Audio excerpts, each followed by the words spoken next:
તો જય માતાજી મારા કલે જાઓ તો આજના એક નવા વિડીયોમાં તમારું બધાનું સ્વાગત છે। આજે આપણે આપવાનો છે પોલીસ કોન્સ્ટેબલનો મોક ટેસ્ટ। તો આપણી જોડે છે યુવા ઉપનિષદની ગયા વખતની બુક અને આપણી જે છે OMR શીટ અને આપણે પોલીસ કોન્સ્ટેબલ ગયા વખતની જે હતી એમાંથી કેટલા 12મા નંબરનો મોક ટેસ્ટ આપવાનો છે। તો ચાલો મારા કલે જાઓ ફટાફટ આપણે મોક ટેસ્ટ આપી દઈએ। અને મિત્રો અત્યારે 9:04 થઈ ગઈ છે અને અત્યારે આપણે મોક ટેસ્ટ શરૂ કરી રહ્યા છે। તો ચાલો।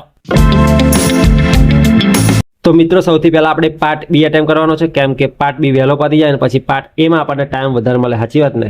તો મિત્રો અત્યારે ફાઇનલી પાર્ટ બી કમ્પ્લીટ થઈ ગયો છે અને પાર્ટ બી તો મને બહુ ભારે લાગ્યો છે યાર। સિલેબસ પ્રમાણે તો કશો પ્રશ્ન લાગ્યા જ નહીં, પણ કઈ વાંધો નહીં, જે બી પ્રશ્નો છે જેવો બી મોક ટેસ્ટ હતો મેં આપણે અટેમ્પ કર્યો છે। અને મારા કલે જાવ તમે 12મા નંબરનો મોક ટેસ્ટ અટેમ્પ કર્યો 2025ના મોક ટેસ્ટમાંથી યુવાના, તો તમે જલ્દીથી કમેન્ટ કરજો કે 12મા નંબરનો જે મોક ટેસ્ટ છે એમાં પાર્ટ બી ભરી છે કે હલકું, જલ્દીથી કમેન્ટ કરજો। અને મિત્રો હું ઘણા બધા લોકોના દિમાગમાં સવાલ એવો હશે કે હું રનિંગ ફેલ છું તે છતાં મોક ટેસ્ટ કેમ આવું છું, તો મારા કલે જાઓ, મારી તૈયારી ચાલુ છે। અને કેવું SSC ની એક્ઝામ આવવાની છે એટલે કેવું કે મારી તૈયારી ચાલુ છે। તો મેં કેવું કે જૂના મોક ટેસ્ટ પડ્યા હતા અને કેવું કે અત્યારે મારો નવા મોક ટેસ્ટ નથી એટલે મેં જૂના જે મોક ટેસ્ટ છે એમાંથી જ મોક ટેસ્ટ આપી રહ્યો છું।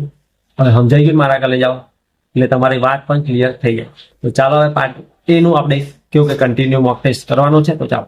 અને મિત્રો જો જે ગયા વખતે જે કરંટ અફેરના પ્રશ્નો છે એ બધા મેં નોટ અટેમ્પ કર્યા છે, કેમ કે ગયા વખતનો કરંટ આપણને ખબર ના હોય એટલે મોક ટેસ્ટમાં આપીએ તો પછી એ કરંટ અફેરને આપણે ઈ અટેમ્પ કર્યા છે। જો ઘણા બધા પ્રશ્નો મેં ઈ અટેમ્પ કર્યા છે, હું તમને છેલ્લે કહીશ કે મેં કેટલા ઈ અટેમ્પ કર્યા છે, કેટલા સાચા પડ્યા ખોટા પડ્યા બધું હું તમને છેલ્લે કહીશ। તો વિડીયોને છેલ્લે સુધી જોજો।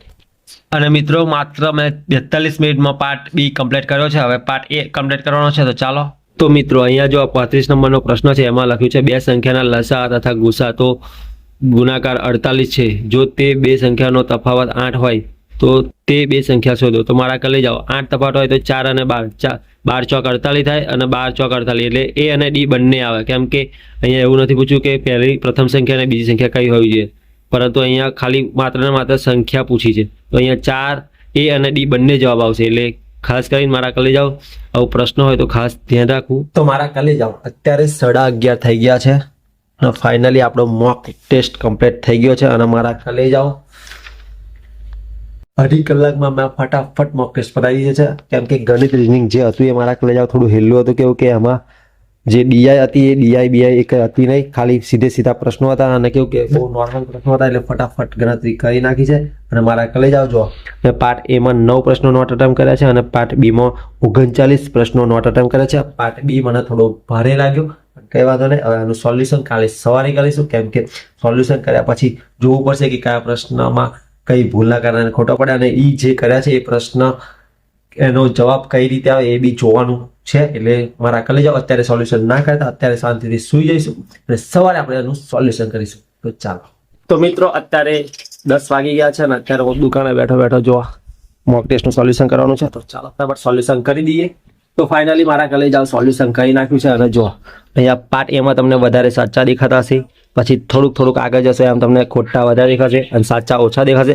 તો ફાઇનલી મારા કલે જાઓ જો પાર્ટ એમાં મારા જો નોટ અટેમ્પ 9 કર્યા હતા, સાચા 59 પડ્યા છે અને 12 ખોટા પડ્યા છે। અને 12 જે ખોટા પડ્યા એ મારા કલે જાઓ જે પેલા 20 માર્ક્સનું કોમ્પ્રિહેન્શન આવે એમાં થોડાક લોચા પડ્યા હતા, એના લીધે 12 પ્રશ્નો ખોટા પડ્યા છે। અને મારા કલે જાઓ પાર્ટ બીમાં જો મેં 39 ને 45 નોટ અટેમ્પ કર્યા હતા, 44 સાચા પડ્યા, 31 ખોટા પડ્યા છે અને ટોટલ 103 પ્રશ્નો મારા સાચા પડ્યા છે, એમાંથી 10.75 માઇનસ થાય છે અને ટોટલ 92.25 માર્ક્સ આવે છે। તો મારા કલે જાઓ આ રીતનો કંઈક મારો આજનો મોક ટેસ્ટ રહ્યો છે। તો કેવો લાગ્યો જલ્દીથી કમેન્ટ કરી દેજો અને મારા કલે જાઓ તમારા આ મોક ટેસ્ટ આવ્યો તારે કેટલા માર્ક્સ આવ્યા હતા એ બી કમેન્ટ કરી દેજો। અને મોસ્ટ ઓફ જે 45 મેં નોટ અટેમ્પ કર્યા પાર્ટ બીમાં એમાંથી કરંટ અફેરના ઘણા બધા પ્રશ્નો હતા, એટલે કઈ વાંધો નહીં, મારા કલે જાઓ આ વખત આપણે ભેગું કરી લઈશું ગમે તેમ કરી। તો ચાલો, big thank you for being here. बहुत बहुत धन्यवाद।